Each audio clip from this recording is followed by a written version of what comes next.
Why do you think the Smith family is so controversial? In this video, we're counting down the top 10 celebrities who expose the Smith family. If you like this video and want to see more like it, please be sure to like and subscribe. Number 10, Gabrielle Union.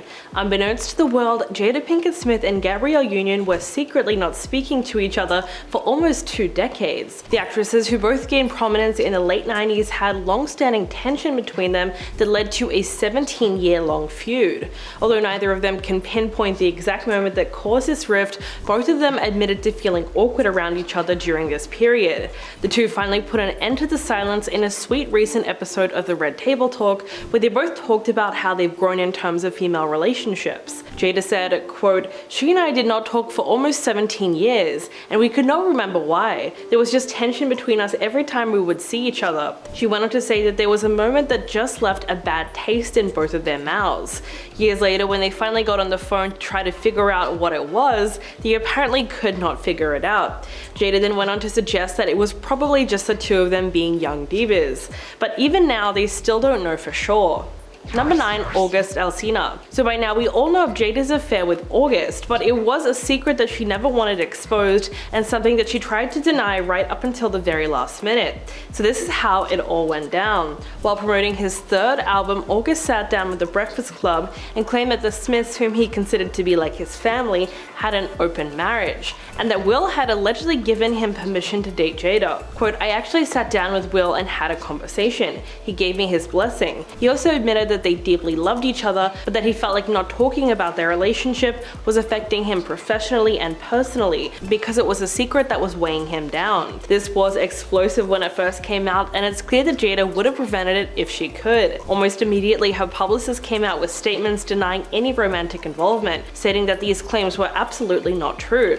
But it was already far too late to backtrack, and the couple finally decided to air their dirty laundry to the Red Table Talk about 1 week later. Number 8, 50 Cent. Jada and her entanglement with August was news that shocked the world when it was revealed on the Red Table Talk. For 50 Cent, this was the most annoying thing he had ever dealt with in his life. Following the revelation, people were flocking to Instagram, sharing their opinions about the incident, including 50 Cent. He contacted Will and ended up cursing him out. 50 asked him why Jada said that on a show for the world to see. Will responded with more swearing. In November of 2021, 50 decided to comment on the marriage once again, having the same issue that a ton of people have with Jada, which is picking and choosing a moment to make things happen, and revealing information about her book because it's all stirring the pot.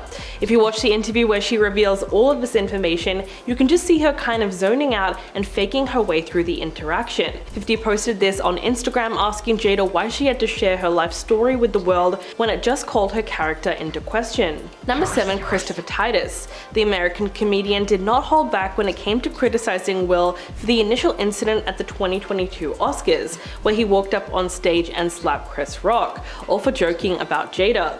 Titus took to his podcast Christopher Titus TV and openly spoke about his disdain for the actor. Quote, "Watching the arrogance of Will Smith that night, I think that Will Smith probably believes he can do anything.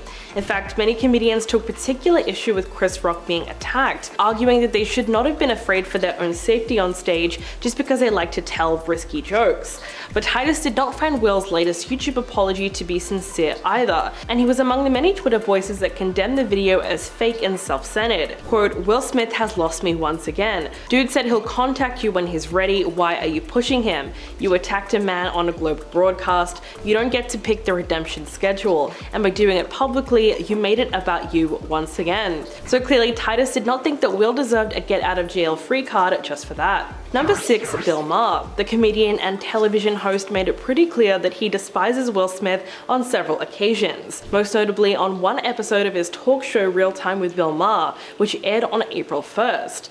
Bill was reacting to the explosive outrage against the actor at the time. He said, "To Will Smith, stay strong, I got your back." And then he followed that up with, "April Fools, you're a D." Maher went on to say that he couldn't feel sorry for Pinkett Smith because according to him, comparing a woman to Demi Moore looking her hottest is not exactly the worst insult he's ever heard. Then he made a pretty controversial comparison. Quote, "I mean, alopecia is not leukemia.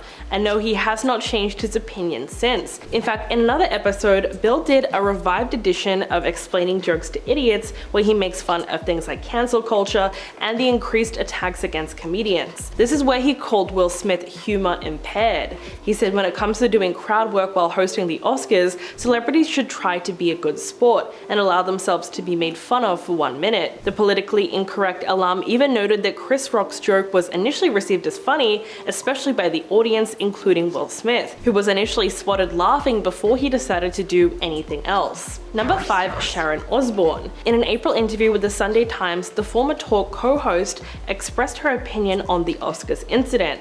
Osbourne made the comparison when explaining the hypocrisy that she sees, where some people are just too scared to make judgments to a person's face about their behavior, but they will do so behind a computer or behind their back. And she used the recent Oscars incident between Will Smith and Chris Rock as an example of that. She said, when he wins the Best Actor award, everyone stands up. It's like, you are such hypocrites. You're going to go home and say how disgraceful his behavior was, but you stand up and give him a standing ovation. Most controversially though, she then went on to compare Will Smith to a very controversial person, insinuating that no matter how horrible someone is, the industry will still try and find a way to make money off of them. Although her experience isn't exactly like Will Smith's, Sharon Osbourne did deal with plenty of criticism of her own, following her comments on the talk over the Piers Morgan and Meghan Markle feud. After a heated discussion with the talk co-host last year, she was actually fired by CBS, so she is definitely no stranger to backlash herself, but clearly she did not mind comparing Smith to possibly the worst person who ever existed. Number 4. Stacey Dash. Stacey started her career just like Will Smith in a small project in the 90s. For Will it was The Fresh Prince of Bel-Air, and for Stacey it was the iconic Clueless. When Will and Jada announced that they were boycotting the Oscars in 2016,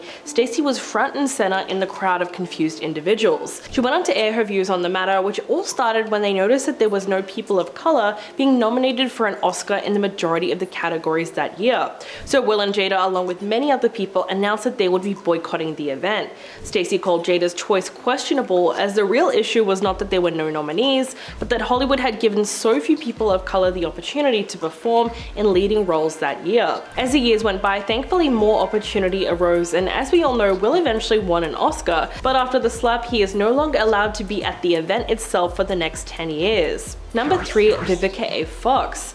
Vivica is best known for her roles in movies like Independence Day, and she made her opinions on Jada public when Will slapped Chris at the Oscars ceremony back in 2022. So she claimed that Will deserved a second chance while also bashing Jada's comments on the situation. Vivica went on the Wendy Williams show and tearfully reacted to Jada's Red Table Talk remarks about moving forward after the incident. The actress had worked with Will as his co-star in Independence Day, and she also worked with Jada on the film Set It Off that same year.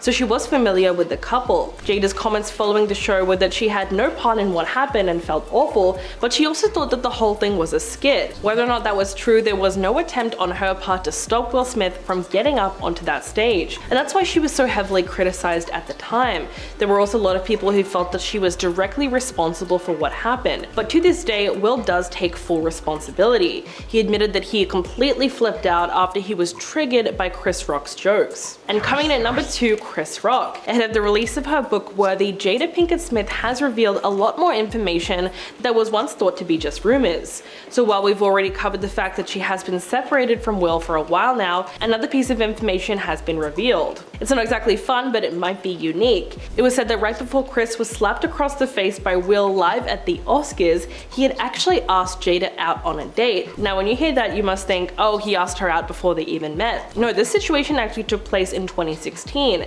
at the height of the first round of separation rumors, which turned out were completely accurate. So at the time, Chris either had some inside information or he believed everything that he read online. According to Jada, Chris reached out to shoot his shot. He called her and said that he would love to take her out. In response, she was confused and thought, surely he must know that I'm married. Chris then clarified and told Jada that he was under the impression they were getting a divorce. When Jada revealed that this wasn't the case at all, Chris was so embarrassed and he started to apologize over and over. And coming in at number 1, Leah Remini. The actress claimed that the Smiths founded a school based on Scientology. So to give some background, the couple opened the New Village Leadership Academy, which was a mysterious private school in Calabasas, California, that opened its doors in 2008 before quietly closing in 2013.